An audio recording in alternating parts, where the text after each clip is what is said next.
How to get $40 Amazon coupon code. Let's get started. Launch your preferred browser. Here you're gonna find the search box. Type in Amazon coupon code and search for it. Different website links will appear. Using any of these websites, you can easily get a working coupon code for Amazon. So go ahead and open any of these. For instance, I'm gonna open this one, Coupon Follow. You can also open this one website. After you are in the website, you're gonna find amazing offers and deals for Amazon.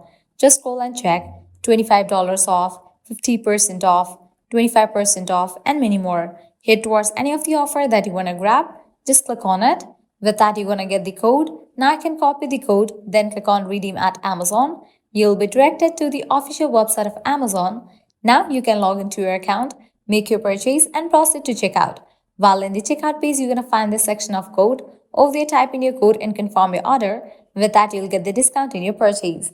Likewise, you can also try out other offers, as in this page you're going to find amazing offers and deals for Amazon.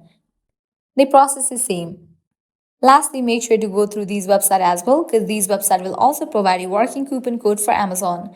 This way you can easily get $40 working coupon code for Amazon. At the end, if you guys find this video helpful, don't forget to like, share and subscribe to our channel. Thank you.